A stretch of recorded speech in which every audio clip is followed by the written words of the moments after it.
O Senhor esteja convosco. Ele está no meio de nós. Proclamação do Evangelho de Jesus Cristo segundo Lucas. Glória a vós, Senhor.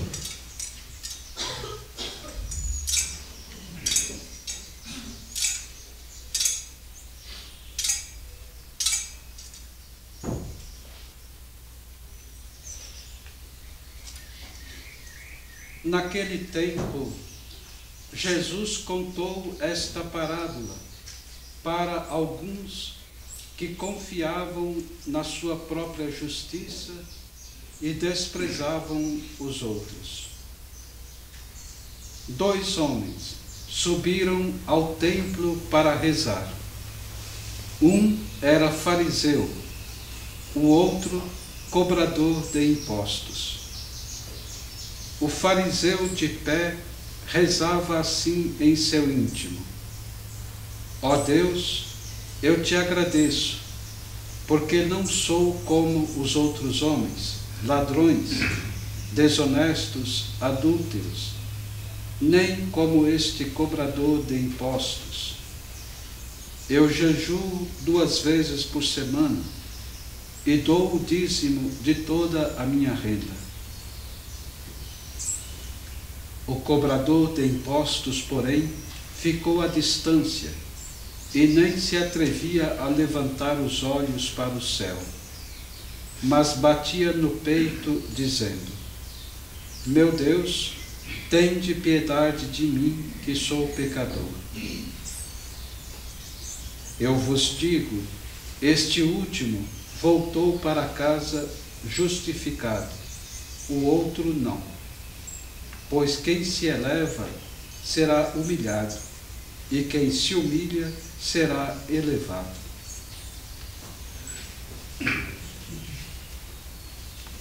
Palavra da salvação.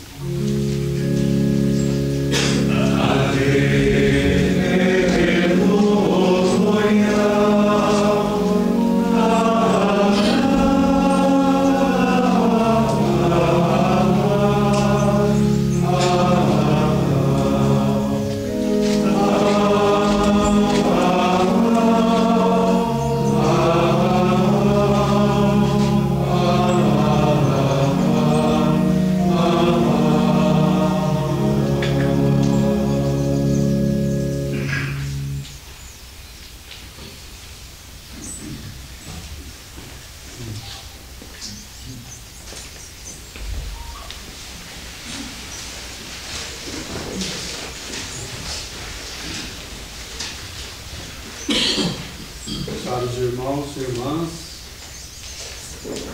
a igreja se reúne neste domingo para celebrar a Páscoa semanal, ou seja, para elevar a Deus a ação de graças.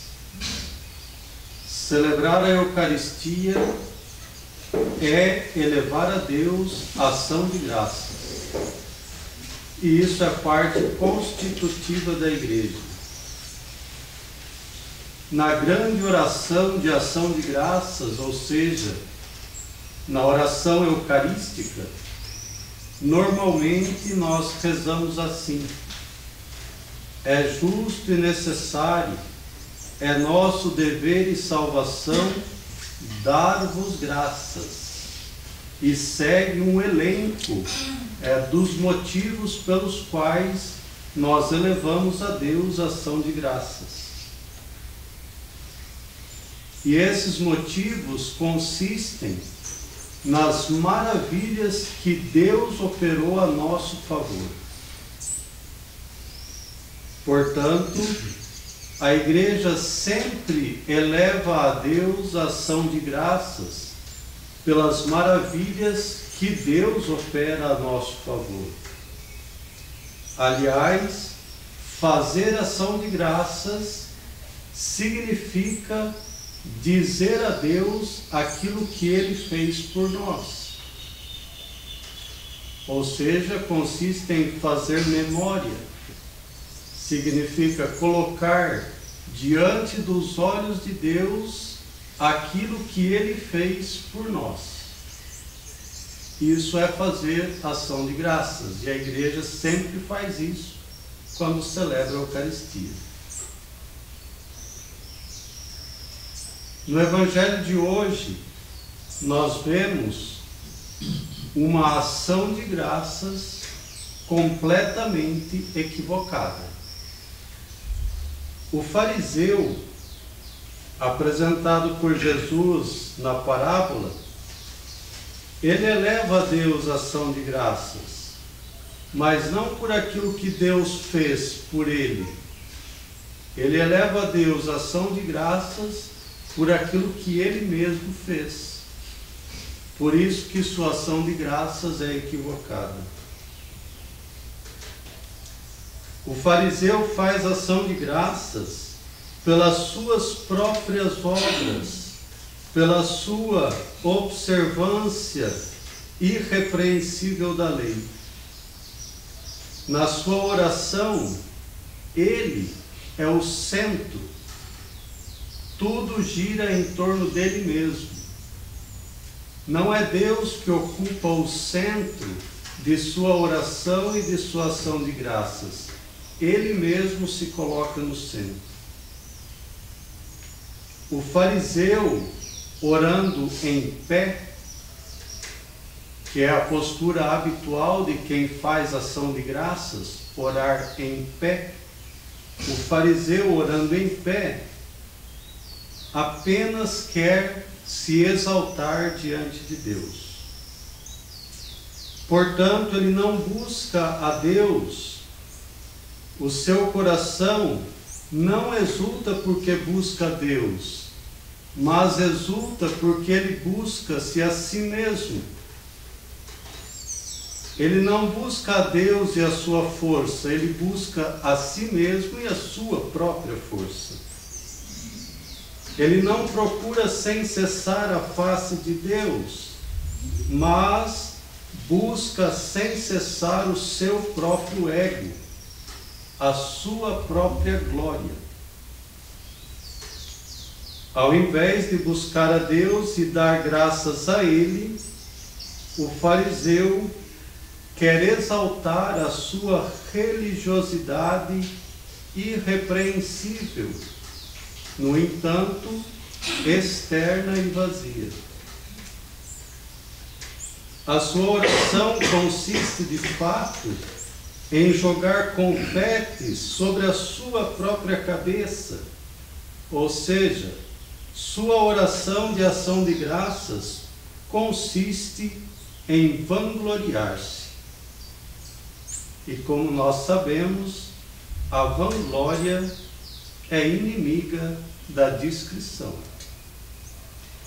Vanglória é aquela sutil tentação que faz a sua vítima sentir necessidade de aplausos, de reconhecimento, de notoriedade. A vanglória faz a sua vítima sentir-se acima dos outros. Por isso, o fariseu do Evangelho de hoje não é absolutamente um modelo de oração e de ação de graça. Ele é sim um modelo de glória vã. Ele não é como os outros, mas ele é impecavelmente melhor do que os outros. Ele cumpre todos os preceitos da lei. E ele que cumpre todos os preceitos da lei vai se considerar uma pessoa comum? Não, ele é especial. Ele é tão especial que a sua oração gira em torno do seu próprio ego. Ele é tão especial que não cessa de dirigir louvores, não a Deus, mas a si mesmo. No entanto, essa sua oração, obviamente, não agrada a Deus. A sua oração não agrada a Deus porque ele está cheio de si.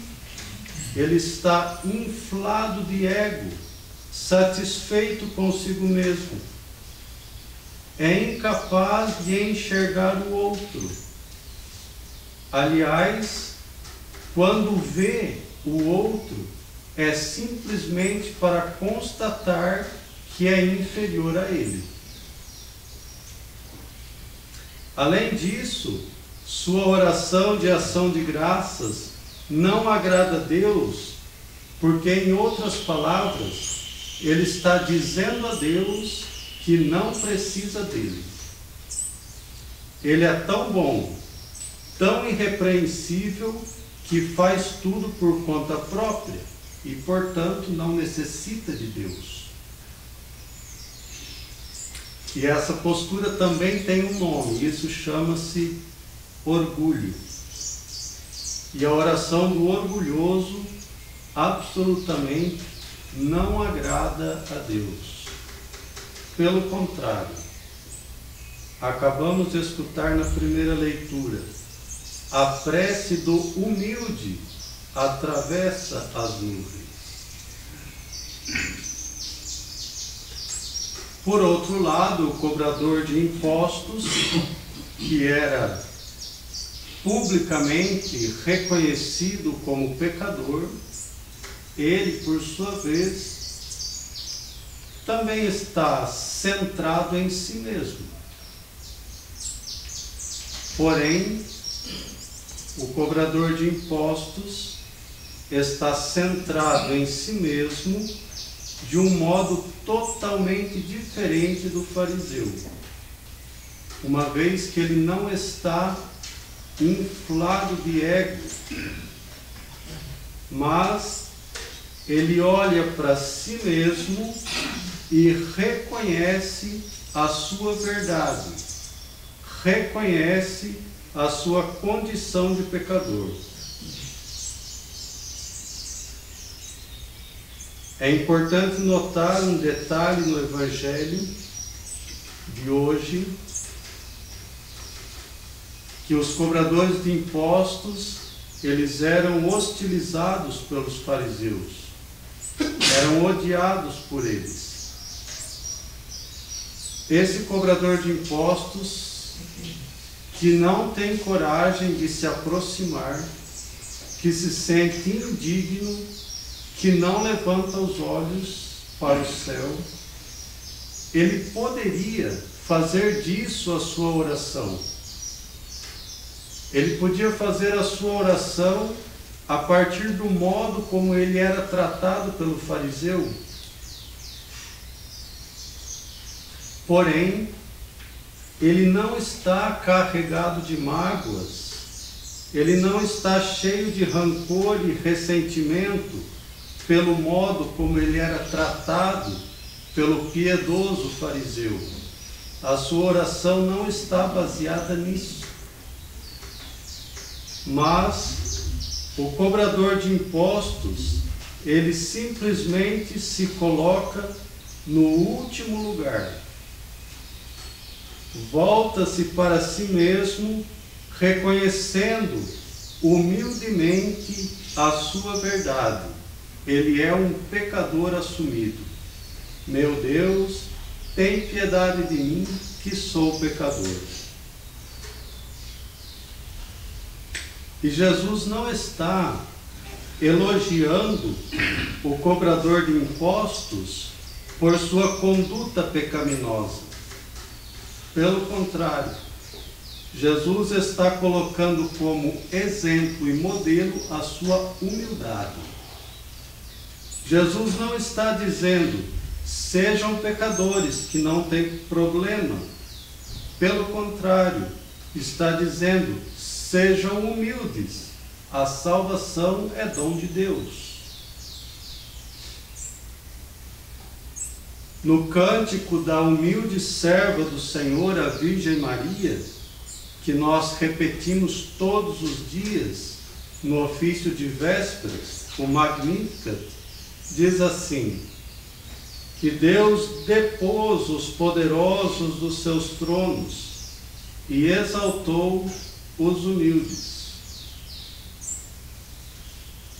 se nós, por nossa própria iniciativa, tivéssemos a coragem de descer do trono do nosso orgulho, se tivéssemos a coragem de descer do trono da nossa efêmera glória vã, penso que nossa ação de graças seria mais agradável a Deus. Sofreríamos menos com as humilhações da vida. Se tivéssemos lucidez para aproveitar as situações da vida, para crescer em humildade, poderíamos dirigir a Deus preces e ação de graças com mais autenticidade. Que nosso Senhor Jesus Cristo, Filho de Deus e da Virgem Maria, tenha piedade de nós, que somos pecadores.